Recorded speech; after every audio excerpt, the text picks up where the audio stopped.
Here, check this out. Before she was taken from us, some things are forgotten for a reason! Oh, what the hell? Whoa, where am I? 55 years. Not bad, Morty. You kind of wasted your 30s, though, with that whole bird-watching phase. Where's my wife? Morty. Hey, what's up, soldiers? My name is GregFPS, the Zombies Extraordinaire, and welcome back to another Call of Duty Zombies Top 10. Today we're going to be counting down the top 10 maps in Treyarch Zombies to play solo.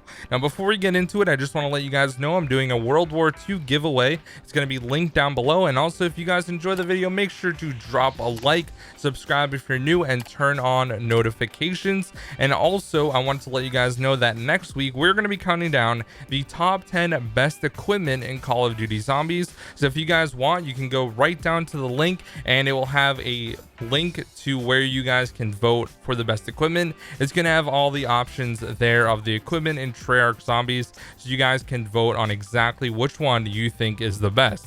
So I just want to once again reiterate the fact that this is completely fan voted. So this list, the top 10 best maps to play solo, is completely fan voted and it's not my opinion. Without further ado, let's get right into the video. Coming in at the number 10 spot is going to be Garage Crovy. Now, I was actually kind of surprised that this map was going to be on the list because it is a fairly hard map to play solo, but once you get the hang of it and once you master it, it's really fun to do the Easter egg solo. I have a few friends that like to speedrun this map all the time and had a lot of fun doing it, and they were very successful. I'm pretty sure my friend Maniac still has the record for solo speedrun world record, and I know my friend Starburst was doing that as well. It seemed like a very frustrating map, but once you got the hang of it and you knew exactly how to do everything, and obviously having good RNG, getting the Mark 3s and stuff like that, it can be a very fun map to play solo. So it came in at the number 10 spot.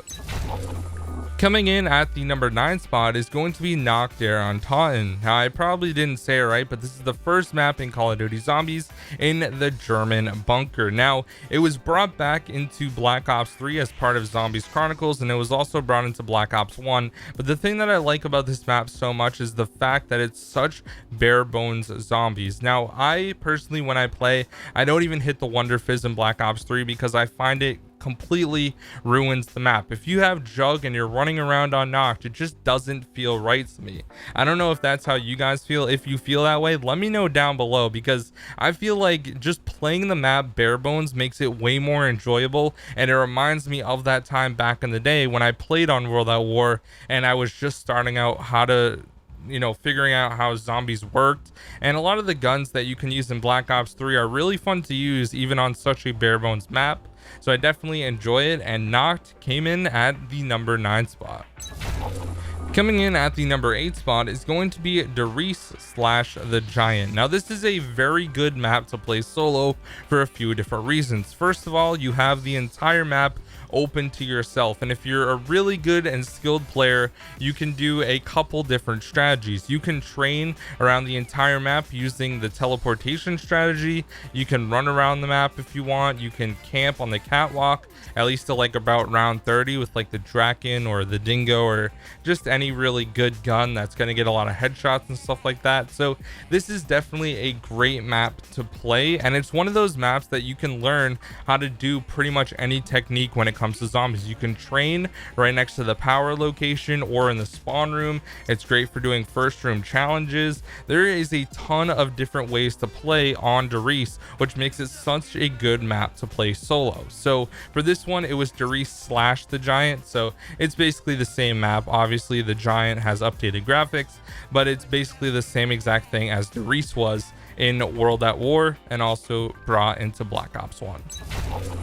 Coming in at the number 7 spot is going to be Ascension. Now, Ascension is a great map to play when you're playing solo for a few different reasons. Now, the main thing that people like to do is train in the spawn room and have an RK5 with Deadwire and a Shiva with turns, and just basically go around in a circle, and also have the Thunder Gun as a weapon as well. Now, this is a very good strategy, and when Zombies Chronicles first came out, a ton of people were using this strategy to get some really high rounds. I know my friend around, ended up getting to around 255, which is the max that you can get to in Black Ops 3, which is just absolutely ridiculous. A lot of my other friends were going for like no revive, and they were well past round 100. A lot of my friends were going past round 100, and it seemed like a really fun map to play. Now, I'm not really a high rounds player, so I wasn't really going for hard on that, but it seemed like a lot of fun, and it seems like a great map to play solo. Now, I play it from time to time solo if I just want to chill out and have a good time, but it still is a very, very fun map and definitely deserved the number 7 spot. Honestly, I thought it was going to be a little bit higher on the list, but the rest of the 6 maps are definitely really good maps to play solo as well. So number 6 is actually going to be Mob of the Dead. Now, Mob of the Dead, as you guys know, is my favorite map. I say it literally every freaking top 10 that we make. Now, the reason that Mob of the Dead is such a good map is for a few different reasons of how unique it is, having cool guns specific to that map. The Blundergat is like one of the greatest wonder weapons of all time. It's so unique, so cool, and just the Easter egg overall is awesome as well. Now, you can basically get up to the last step of the Easter egg solo, and another good reason that Mob of the Dead is a good map to play solo is you literally have 3 afterlives. So if you go down, you'll still have 2 more, and the max you can have is 3, but you get 1 each round. So if you only use like 1 per round, you're still gonna have a couple extra ones to hold on to in case you go down. Now, Mob of the Dead isn't the easiest map in the world to last for a long time, but you can definitely train in the cafeteria and use the acid trap if you want to go for high rounds on that map. So Mob of the Dead came in at the number 6 spot. Coming in at the number 5 spot is going to be Revelations from Black Ops 3. Now, as you guys know, this is the last map in Black Ops 3 DLC 4. We ended up getting DLC 5, so if you want to count Zombies Chronicles and you just think I'm wrong, that's totally fine. I honestly don't care, but Revelations is a really, really cool map because it combines a bunch of previous maps that we have seen in Zombies Chronicles into one, and also a small section from Mob of the Dead and a couple other maps here and there. So the really cool thing that I love about Revelations is that it has not only the Apothecant Servant, but also the Thunder Gun, and you can train and get really, really high rounds on that map because of how easy it is. There's a few really, really good spots to go that just demolish zombies, and you can get to easy high rounds like no problem at all. I remember the first week the map was out, I was going for 100 plus and I ended up getting 107, and then the game crashed. So it's really, really easy to go for high rounds, and I'm not even a high rounds player and I was doing it. Now, since I went for a high round, there are way more strategies. There's one in the Verruckt area of the map where you literally stay in one room and there's a electric trap that most of the zombies run through. There's like one window that you have to worry about. It's a super easy strategy, so that's what I see a lot of high round players do, and they always like to play solo. So it seems like it's a really good map to rank up, get some levels, and have some fun just killing a ton of zombies and going for high rounds when you're playing solo.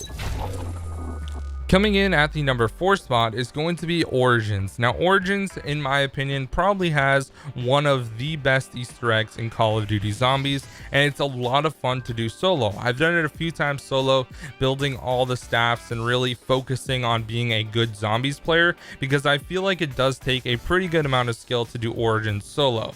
Now, a lot of people don't necessarily like playing solo, but for the people that do, it does just make a great experience overall when you're playing if you know how to do everything, because you feel like you're, you know, mastering zombies in a sense when you can get through the map, do all the Easter egg steps, build all the staffs. It's just a lot of fun overall, and I don't really know how to put it into words, but I feel like when you play Origins solo, you kind of just feel like you're the greatest zombies player of all time. I don't know if that's just me. I'm definitely far from the best player, but when I'm playing Origins and kind of like on a roll and doing really well and do the Easter egg solo like flawlessly, I just feel like a beast, and that may just be me, but still, Origins is super fun to play solo.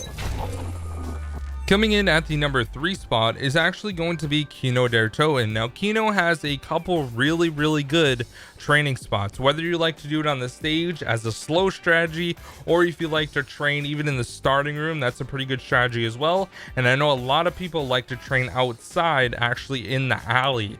Now I've seen a lot of people get some really high ridiculous rounds doing that strategy, and it seems like a lot of fun. With the Thunder Gun being on Kino, it's definitely a great map to go for high rounds, and it's a lot of fun to do as well because you can blast the zombies away with the Thunder Gun. So Kino der Toten definitely deserved the number 3 spot in the countdown. Coming in at the number 2 spot is going to be Eisendrache. Now I was kind of expecting this one to be up there pretty high on the list. You see a lot of people streaming this. This seems to be the most streamed map because it's the favorite map from Black Ops 3. A lot of people, when they say their favorite map, it's most likely going to be Eisendrache, and it rings true with me as well. I love Eisendrache, and it's my favorite map from Black Ops 3. But Eisendrache, the cool thing about it is it has all the bows. The Easter egg is fairly easy to do solo as well, and then if you want, you can go for high rounds using the storm bow or the void bow or the wolf bow, even the fire bow if you really want to build it. But then again, you might not know how to build it because Noah Jade didn't make a tutorial about it. But still, it is super fun to play with, regardless of whatever bow you're using. Eisendrache is just such a fun map, and it's a lot of fun to go for high rounds on as well, and just do the Easter egg and have a good time. So I would definitely recommend that if you guys are looking for a good map to play solo, play Eisendrache if you haven't really played it too much, because once you learn the Easter egg, master the bows, all that stuff, it can be a ton of fun. And coming in at the number 1 spot, and this was a huge surprise to me as well, I did not think that this one was actually going to be on the list, it is Verruckt.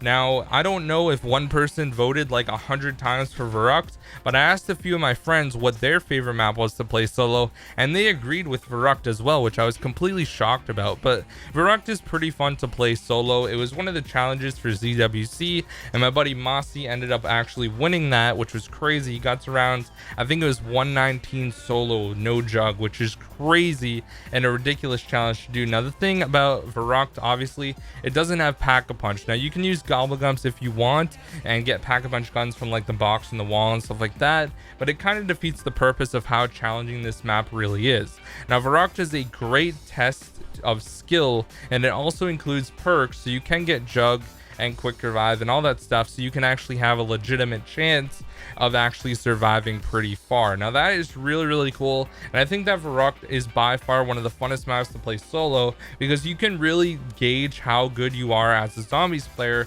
by how far you can get on that map. Most people end up dying around like round 20 or so, and then when you start getting into like the 40s and 50s, that's when it really starts to get extremely challenging, and it's a lot of fun to just play Verruckt whenever you have some free time and you want to challenge yourself as well.